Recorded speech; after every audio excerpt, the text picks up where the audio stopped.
Hello friends and welcome to the exams made simple and this is lecture number 43 of the prelims revision series and इस lecture में हम बात करेंगे जो बाकी का इन्वायरमेंट वाला पोर्शन बचा हुआ है फॉर द रिमेनिंग मंथ्स। मतलब कि पहले मैंने जनवरी तक का करंट अफेयर्स आपको कराया हुआ था।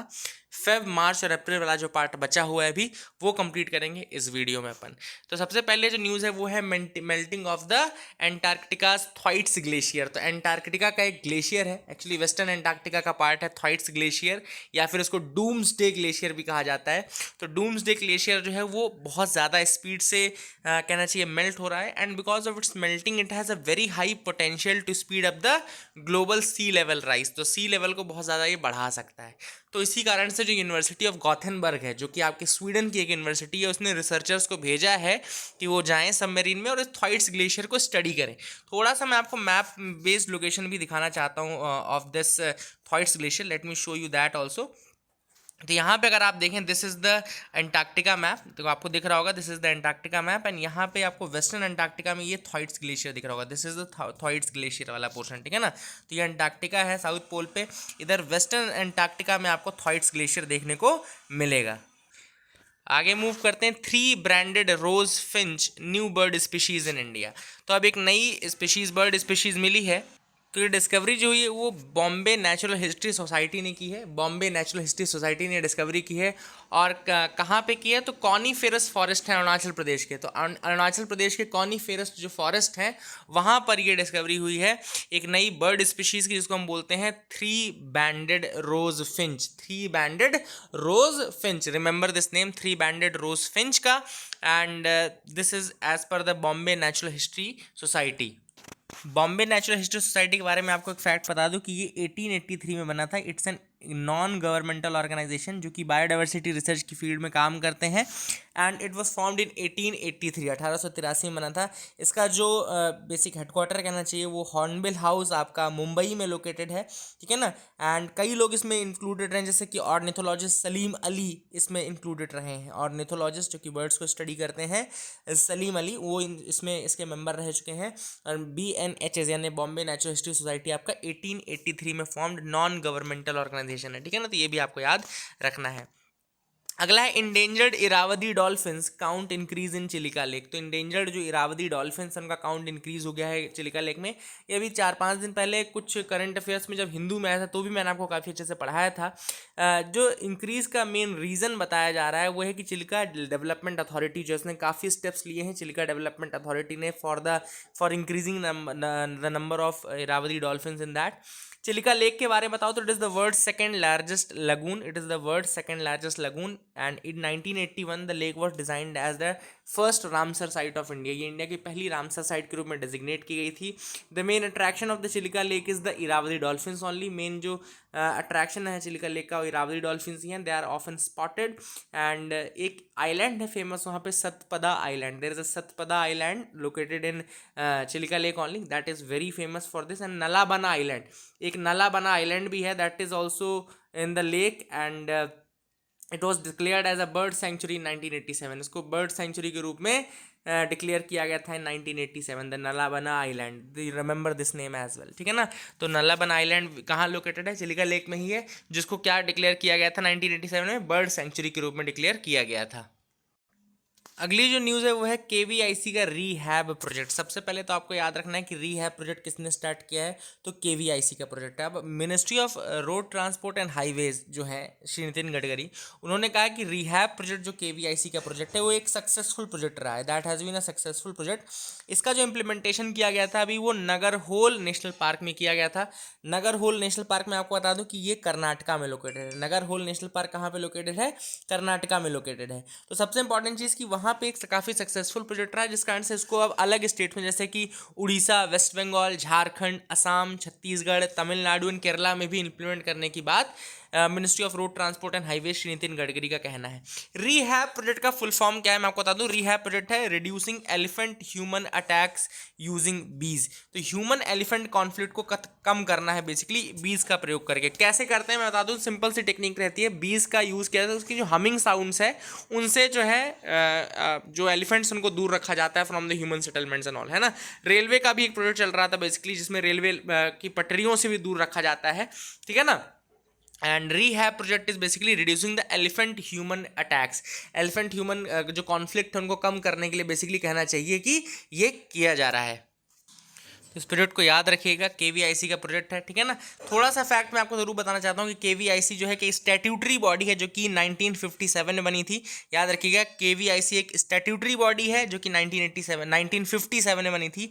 एंड केवीआईसी एक्ट आया था 1956 में। There was a KVIC act जो कि 1956 में आया था, याद रखिएगा 1956 केवीआईसी एक्ट केम, जिससे कि थ्रू 1957 में बना था, है ना। तो विकीपीडिया जब आप खोलेंगे तो उसमें लिखा रहता है कि एज पर आरटीआई, तो आरटीआई की गई होगी देखने के लिए कि कब बना था। ये एक बॉडी है under the ministry of micro small and medium enterprises. तो एमएसएमई मिनिस्ट्री के अंतर्गत आती है, जो कि खादी एंड विलेज इंडस्ट्रीज को प्रमोट करती है इंडिया में, उनको प्रमोट करती है, फैसिलिटेट करती है, ऑर्गेनाइज करती है एंड असिस्ट करती है for the development of khadi village industries. तो रूरल एरियाज में खादी एंड विलेज इंडस्ट्रीज को प्रमोट करना, उनको आगे बढ़ाना, फैसिलिटेट करना, ये सारे काम है बेसिकली इसके। 1956 एक्ट के थ्रू आप याद रख सकते हैं, 1956 के एक्ट के थ्रू इसको बनाया गया था, ठीक है ना। This is the fact which is very very important. अगली जो न्यूज़ है वो है biggest floating solar power plant in India. India का जो biggest floating solar power plant है बाय जनरेशन कैपेसिटी, याद रखेगा इंडिया का biggest solar power plant, floating solar power plant by generation capacity it is 100 megawatt की capacity का है। It is being developed by the NTPC at Ramagundam. याद रखेगा Ramagundam, पेड़ापल्ली district, Telangana में ये डेवलप किया जा रहा है। इंडिया का biggest floating solar power plant, India का biggest floating solar power plant जो कि है डेवलप किया जा रहा है by NTPC in at Ramagundam, याद रखिएगा, ठीक है ना। अगर हम वर्ल्ड का लार्जेस्ट सोलर पावर प्लांट की बात करें तो world's largest solar power plant with 600 megawatt capacity is being set up in on Omkareshwar dam on Narmada river, ठीक है ना। तो नर्मदा रिवर पे ऑलरेडी वर्ल्ड का largest solar power plant 600 megawatt capacity का डेवलप किया जा रहा है। And this is on the Narmada river, Madhya Pradesh. And the project is around 3000 crore का है, जो कि 2022-23 तक स्टार्ट कर देगा जनरेशन। तो वर्ल्ड का लार्जेस्ट सोलर प्लांट की अगर बात करें, तो वर्ल्ड के लार्जेस्ट सोलर प्लांट की बात करें तो it is being set up on the Omkareshwar dam on Narmada river in Madhya Pradesh. And India के biggest floating solar power plant की बात करें बाय जनरेशन कैपेसिटी तो it is developed by the National Thermal Power Corporation NTPC at Ramagundam, ठीक है ना। तो this is the thing which you should remember. Largest dam based solar project अगर देखें तो South Korea is building the largest dam based floating solar power plant, ठीक है ना। तो dam based floating solar power plant जो बड़ा सबसे बड़ा है वो साउथ कोरिया डेवलप कर रहा है 41 मेगावाट का। एंड ये हैप्शियन डैम पे अगर डैम बेस्ड पूछेगा कभी तो आप ये बता सकते हैं कोरिया का प्रोजेक्ट है, साउथ कोरिया का प्रोजेक्ट है लार्जेस्ट डैम बेस्ड, ठीक है ना। So these are the things which are important. Cherry blossom festival अब बीच में न्यूज़ में था, तो मैं 3-4 क्वेश्चंस के थ्रू आपको चेरी ब्लॉसम फेस्टिवल के बारे में बता दूं। Cherry blossom is the national flower of Japan. सबसे पहला फैक्ट तो याद रखना है कि cherry blossom is the national flower of Japan. And it is also known as Japanese cherry and sakura. इसको जापानीज चेरी या सकूरा भी कहा जाता है, please remember that it is known as Japanese cherry या sakura. And it is a flower of many trees of genus Prunus और प्रूनूस सब, याद रखिएगा। ये जो है जापान का आपका नेशनल फ्लावर है, जापान का। This is the national flower of Japan, make sure is remember that. Where is cherry blossom found in India? India में कहाँ मिलता है ये? तो Uttarakhand, Himachal Pradesh, Sikkim, Jammu Kashmir, northern districts of West Bengal यानी कि जलपाईगुड़ी और दार्जिलिंग, इन सब जगहों पर ये पाया जाता है। कहाँ कहाँ मिलता है? Uttarakhand, Himachal Pradesh, Sikkim, Jammu Kashmir and northern districts of the West Bengal, namely Jalpaiguri and Darjeeling. National cherry blossom festival कहाँ सेलिब्रेट किया जाता है? अगर आप पूछेंगे कि नेशनल चेरी ब्लॉसम फेस्टिवल कहाँ सेलिब्रेट होता है, तो नेशनल चेरी ब्लॉसम फेस्टिवल जो होता है वो वॉशिंगटन डीसी यूएसए में सेलिब्रेट होता है ना। यहाँ पे यही कैच है, इसलिए आपको याद रखना है। जापान जरूर है, जापान का जरूर ये नेशनल फ्लावर है, लेकिन अगर आप पूछे कि नेशनल चेरी ब्लॉसम फेस्टिवल कहाँ सेलिब्रेट होता है तो वो यूएसए वॉशिंगटन डीसी में सेलिब्रेट होता है, ठीक है ना। और ये क्यों सेलिब्रेट होता है? The festival is marked to commemorate March 27, 1912। 1912 में क्या हुआ था? मेयर यूकियो ओजाकी जो थे टोक्यो सिटी के, he gifted the Japanese cherry trees to the city of Washington DC, ठीक है ना। तो याद रखिएगा that is the thing which happened, इसी कारण इसको किया जाता है। Most popular variety cherry blossom की जापान में जो है वो सोमी योशिनो है। सोमी योशिनो या योशिनो चेरी कहा जाता है इसको। This you have to remember also. अगला है Mahendragiri, Orissa second biosphere reserve. The Orissa state government has proposed a second biosphere reserve in the southern part of the state at Mahendragiri. तो दूसरा प्रपोज किया है आपका बायोस्फीयर रिजर्व उड़ीसा गवर्नमेंट ने, ठीक है ना। Orissa government has proposed a second biosphere reserve in the state, and ये जो बायोस्फीयर रिजर्व है इसको महेंद्रगिरी बोलते हैं, महेंद्रगिरी, ठीक है ना। And it is a mountain in the Gajapati district of the state. यहाँ पे गजपति डिस्ट्रिक्ट है जहाँ पर ये लोकेटेड है। Mahendragiri is also the second highest peak in the state. Orissa का सेकंड हाईएस्ट पीक भी महेंद्रगिरी ही है, याद रखिएगा। इसके पहले जो फर्स्ट बायोस्फीयर रिजर्व था वो सिमलीपाल बायोस्फीयर रिजर्व था, याद रखिएगा। First biosphere reserve was the Similipal biosphere reserve, and which is the first biosphere reserve of Orissa, and इसको 1996 में बायोस्फीयर रिजर्व घोषित किया गया था सिमलीपाल को, ठीक है ना। तो please make sure you remember this. Mahendragiri hills की अगर हम बात करें तो it is a mountain in the Raigarh subdivision of the Gajapati district Orissa. जैसा कि मैंने आपको बताया गजपति डिस्ट्रिक्ट में एक Mahendragiri is a mountain there, and it is situated among the Eastern Ghat, याद रखिएगा ईस्टर्न घाट के अराउंड सिचुएटेड है। The hill and its surrounding areas are recognised as a biodiversity hotspot due to numerous medicinal plants and other species found here. तो एक तरीके से biodiversity hotspot के रूप में इसको लोग वहाँ पे जानते हैं। And it is inhabited bye सूरा पीपल, एक याद रखेगा इंपॉर्टेंट, यहाँ पे जो लोग रहते हैं उनको सूरा पीपल कहा जाता है। Saura is a tribe which is a particularly vulnerable tribal group in the as well as the Kandha tribe. तो एक कांधा ट्राइब भी है वहाँ पे, है ना, और आपका सूरा ट्राइब भी है। तो ये याद रखिएगा ये दोनों नाम, कांधा ट्राइब एंड सूरा ट्राइब। अगर आपसे कोई पूछे कहाँ पर है तो ये महेंद्रगिरी हिल्स में आपका लोकेटेड है इन द उड़ीसा स्टेट, ठीक है ना। Please make sure you remember this. अब एक सवाल आपके लिए जिसका आंसर आप करेंगे, one question is there for you. From the ecological point of view which of the following assumes importance in being a good link between the Eastern Ghat and the Western Ghat. इनमें से कौन सा एक लिंक की तरह काम करता है between the Eastern Ghat and the Western Ghat?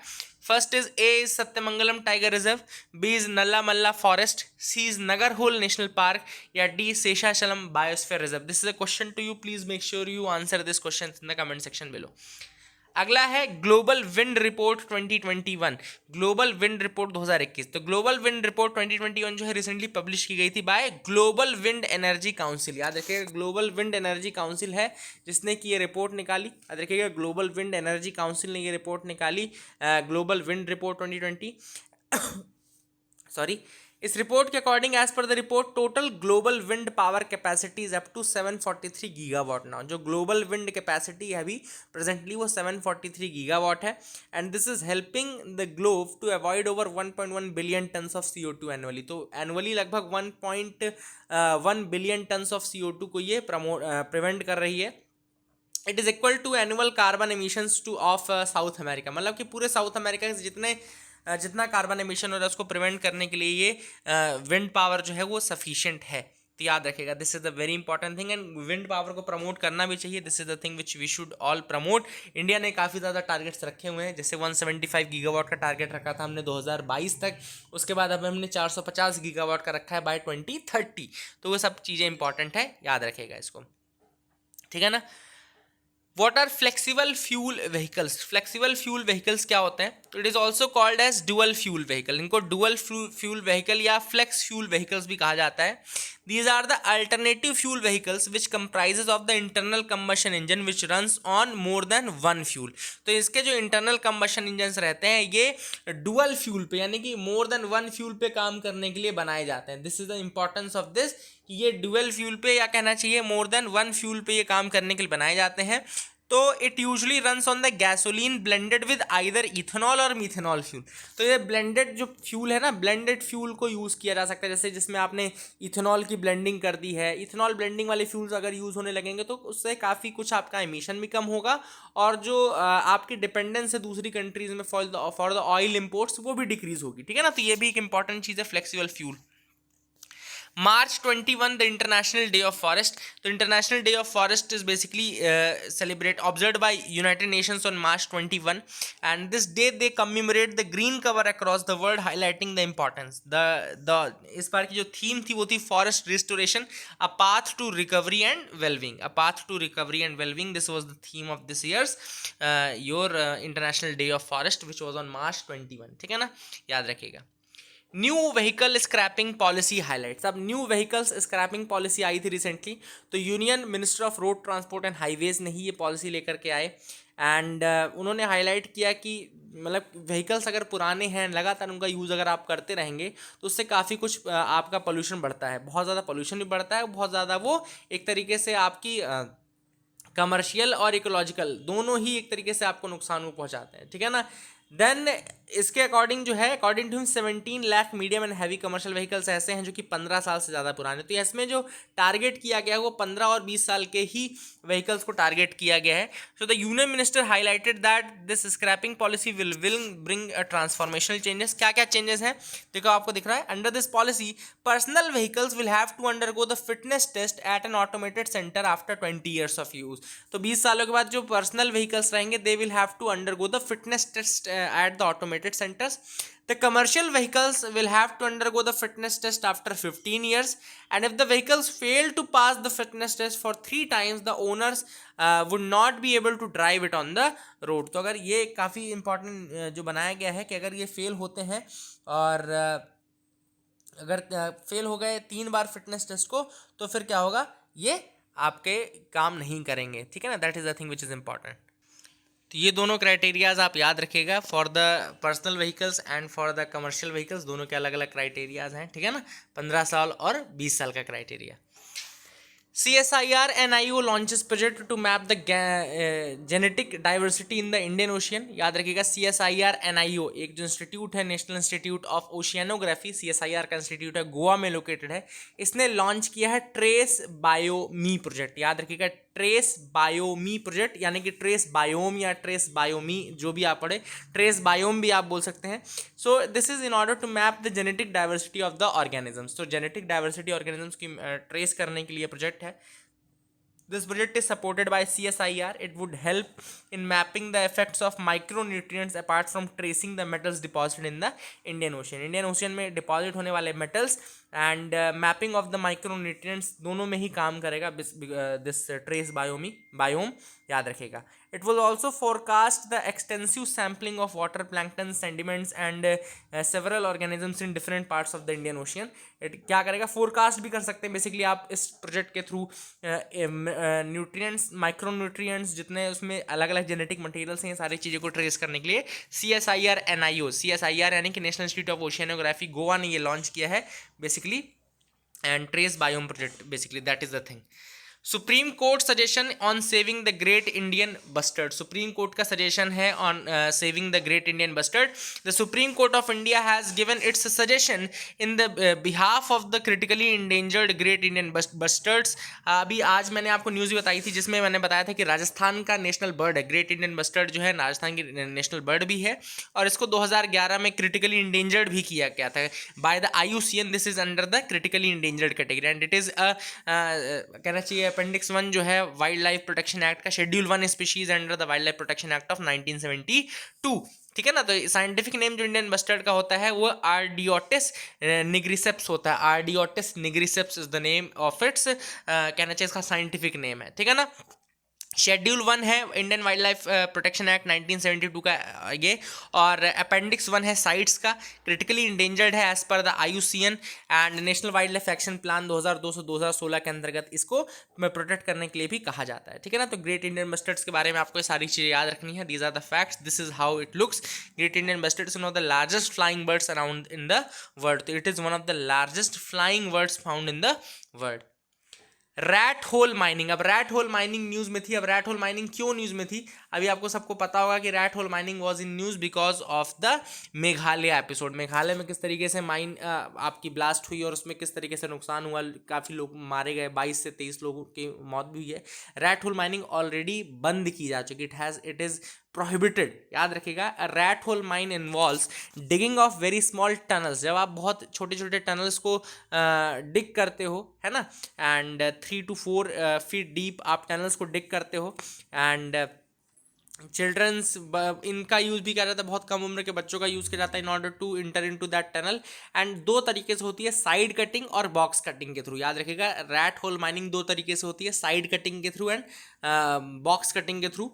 And rat hole mining is primarily practised only in Meghalaya, primarily practised only in Meghalaya, and such cases are not witnessed in Jharkhand and Chhattisgarh. काफ़ी ज़्यादा बंद किया गया है इसके ऊपर, काफ़ी प्रोटेक्शन लगाई जाती है। देखो आपको लिखा भी होगा कि NGT has band the rat hole mining in 2014 and retained the ban in 2015 also. काफ़ी इसको बैन भी किया गया है और इसको इलीगल बताया जाता है क्योंकि अनसाइंटिफिक मेथड्स होते हैं, जान का बहुत ज़्यादा इसमें नुकसान हो सकता है। Similipal forest fire. अब सिमलीपाल आप सबको पता होगा, this is the tiger reserve in Orissa that underwent massive fires recently. बहुत ज़्यादा फायर्स हुए थे Similipal tiger reserve which is located in Orissa, ठीक है ना। एंड ये आपका सिमलीपाल जो बायोस्फीयर रिजर्व है, it is located in the Mayurbhanj district of Orissa. Mayurbhanj district Orissa का वहाँ लोकेटेड है। And it's a tiger reserve also, it drives its name from the simul tree. वहाँ पे सिल्क कॉटन ट्री, जिसको सिमूल ट्री बोलते हैं, वो पाए जाते हैं, सिल्क कॉटन ट्री यानी कि सिमूल ट्री, और उसी कारण से इसका नाम सिमलीपाल पड़ा है, ठीक है ना। इसके रीजंस दोनों हैं, नेचुरल प्लस एंथ्रोपोजेनिक, दोनों रीजंस बताए जाते हैं। Natural reasons plus anthropogenic reasons are there that led to these wild fires, ठीक है ना। एंड ये जो पार्ट है, ये मयूरभंज एलिफेंट रिजर्व का पार्ट है। पूरा जो मयूरभंज वाला पार्ट है, that is a elephant reserve. इसके अंतर्गत आपका सिमलीपाल टाइगर रिजर्व आता है, हड़गड़ वाइल्ड लाइफ सेंचुरी आती है, और कुलडीहा वाइल्ड लाइफ सेंचुरी आता है। तो ये तीनों याद रखेगा। मयूरभंज एलिफेंट रिजर्व के अंतर्गत तीन चीज़ें आती हैं, सिमलीपाल टाइगर रिजर्व आता है, दूसरी चीज़ हड़गड़ वाइल्ड लाइफ सेंचुरी आती है, एंड तीसरा कुलडीहा वाइल्ड लाइफ सेंचुरी आता है, कुलडीहा वाइल्ड लाइफ सेंचुरी आता है, ठीक है ना। Madhya Pradesh tourism introduces night safari. अब मध्य प्रदेश टूरिज्म ने नाइट सफारी इंट्रोड्यूस की है, and the state of Madhya Pradesh had introduce night safaris in the 3 national parks of Madhya Pradesh. 3 national park जो है मध्य प्रदेश के, वहाँ पे नाइट सफारी इंट्रोड्यूस की गई है। पहला है आपका बांधवगढ़ नेशनल पार्क, दूसरा है पेंच नेशनल पार्क, और तीसरा है कान्हा नेशनल पार्क, ठीक है ना। बांधवगढ़, पेंच और कान्हा, इन तीनों में ही नाइट सफारी इंट्रोड्यूस की गई है। Himalayan serow spotted in Assam. अब हिमालयन सेरो जो है वो असम में स्पॉट किया गया है। एंड हिमालयन सेरो जो है, it's a mammal, Himalayan mammal in the newest creature that has been spotted in Assam. It's a cross between goat, donkey, cow and pig. इन चारों से इसकी शक्ल मिलती है, goat, donkey, cow and pig से। And this is, there are several types of serows, they are found in Asia. And इसको capricornis सुमात्रियंसिस Thar भी कहा जाता है, कैप्रिकॉन्सिस सुमात्रियंसिस थार भी कहा जाता है। It is restricted to the Himalayan region, and taxonomically it is sub species of the mainland serow, ठीक है ना। तो मेनलैंड सेरो का ये सब स्पीशीज है। डाइट अगर देखो तो they are basically, Himalayan serows are also herbivores, they are herbivores, and they are typically found at the altitudes between 2000 metre and 4000 metre. तो 2000 मीटर 4000 मीटर एल्टीट्यूड पे ये पाए जाते हैं। Please make sure you remember this, ठीक है ना। बात करते हैं कंजर्वेशन स्टेटस की, तो IUCN रेड लिस्ट में ये वल्नरेबल है। साइट्स के ये अपेंडिक्स 1 में आता है, और वाइल्ड लाइफ प्रोटेक्शन एक्ट 1972 के शेड्यूल 1 में आता है। साइट्स के अपेंडिक्स 1 में आता है, वाइल्ड लाइफ प्रोटेक्शन एक्ट 1972 के शेड्यूल 1 में आता है, और IUCN की लिस्ट में वल्नरेबल आता है। मानस नेशनल पार्क। अब मानस नेशनल पार्क जो है, it is UNESCO natural world heritage site. It is also a project tiger reserve. It is also an elephant reserve and biosphere reserve. तो कई बार ऐसा क्वेश्चन पूछ लेता है ना, इनमें से कौन से बायोस्फीयर रिजर्व है, कौन सा एलिफेंट रिजर्व है। तो मानस देखो चारों चीज़ें हैं। It is located in the state of Assam in the foothills of Himalayas, Assam में लोकेटेड है। And the reserve is contiguous with the Royal Manas National marine National Park of Bhutan. ये कंटिग्यूअस है with the Royal Manas National Park of Bhutan. Please make sure you remember this also. Contiguous किससे है? Royal Manas National Park of Bhutan से, ठीक है ना। ये भी आप याद रखिएगा। And Delhi to switch all the hired vehicles to electric vehicles in 6 month. Delhi ने एक नया प्रोग्राम स्टार्ट किया था जिसको कि स्विच दिल्ली कैंपेन कहा जाता है। स्विच दिल्ली, अगर आपसे कोई पूछे, यूपीएससी पूछता है कि स्विच दिल्ली क्या है, switch Delhi is actually a campaign to convert all the vehicles into the electrical vehicles. All hired vehicles should be converted to electrical vehicles. Salient features of wild life protection act 1972 important है, बता देता हूँ आपको। ये जो act है basically ये animals, birds, plants, इन सारी चीज़ों को प्रोटेक्ट करने के लिए बनाया गया था। इसने एक्ट ने कुछ चीज़ें बनाने के लिए कहा था, जैसे कि wild life advisory boards, wild life advisory board बनाना है, वाइल्ड लाइफ वार्डन्स बनाने हैं, है ना, इनके पावर्स एंड ड्यूटीज़ मेंशन किए थे। तो wild life advisory board and wild life wardens बनाने हैं। This act prohibited the hunting of endangered species, endangered species की हंटिंग को बंद किया था इसने। इसके अलावा it provide provisions paved the way for the formation of central zoo authority, central zoo authority बनाने के लिए भी इसी ने निर्देश दिया था, जिसके बाद सेंट्रल जू अथॉरिटी बनाई गई थी 1992 में। सेंट्रल जू अथॉरिटी वो establish in 1992 after because of this act only, ठीक है ना। 6 शेड्यूल्स हैं इसके अंतर्गत, जिसमें अलग अलग प्रोटेक्शन है, एंड शेड्यूल 1 एंड शेड्यूल 2 जो है they get absolute protection, and offender under this schedule attract the maximum penalties. तो शेड्यूल 1 तो बहुत ज़्यादा इंपॉर्टेंट है, ठीक है ना। इसके अलावा National Board for Wild Life भी इसके अंतर्गत है। National Board for Wild Life was constituted as a statutory body under this act only. तो National Board for Wild Life को एक स्टैट्यूटरी बॉडी के रूप में इसके अंतर्गत बनाया गया था। और ये आपको बता दूं कि national Board for Wild Life को हेड कौन करता है, इसका जो चेयरमैन होता है वो प्राइम मिनिस्टर होता है, ठीक है ना। ये रिव्यू और अप्रूव करता है सारे वाइल्ड लाइफ प्रोजेक्ट्स को, जैसे कि नेशनल पार्क्स हो गए, सेंचुरीज हो गई। And the chief function of the board is to promote the conservation and development of wild life and forest. तो वाइल्ड लाइफ एंड फॉरेस्ट के कंजर्वेशन डेवलपमेंट को प्रमोट करना ही मेन काम है इसका, ठीक है। Make sure you remember this as well. Eco pact, eco pact क्या है? It's a low carbon range of concrete. तो एसीसी रेडी मिक्स कॉन्क्रीट के रूप में एक नया लो कार्बन रेंज कॉन्क्रीट बनाया गया, जिसको कि इको पैक्ट बोलते हैं। It is also known as the green concrete, ठीक है ना। Green concrete eco pact launch किया गया मुंबई एंड हैदराबाद में in the first phase. Mumbai Hyderabad में लॉन्च किया गया for the first phase, and it will be rolled out across the country in phased manner. Eco pact याद रखिएगा, low carbon range of concrete, eco pact. Oldest DNA recovered from the teeth of Siberian mammoth. तो scientist ने recover किया है oldest DNA on record, जो कि teeth of Siberian mammoth से record किया गया है।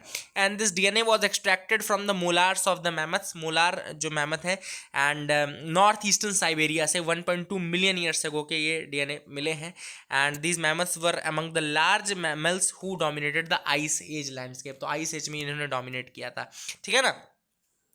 और ये डिस्कवर रिसेंटली हुए हैं, क्रस्टोवका रिवर है, क्रस्टोवका रिवर के पास से ये डिस्कवर हुए हैं। देन अदयाइचा रिवर है ना, एंड चुकोइचा रिवर। तो दीज आर द 3 रिवर्स, इनके नाम मत याद रखना, छोड़ो इस चीज़ को। Mandarin duck spotted after 118 years in Assam. Mandarin duck जो है ये 118 सालों के बाद असम में देखने को मिली। ये मगुरी मोटापुंग बील, याद रखेगा that has been sighted in Maguri Motapung Beel, जो कि असम के तिनसुकिया डिस्ट्रिक्ट में लोकेटेड है।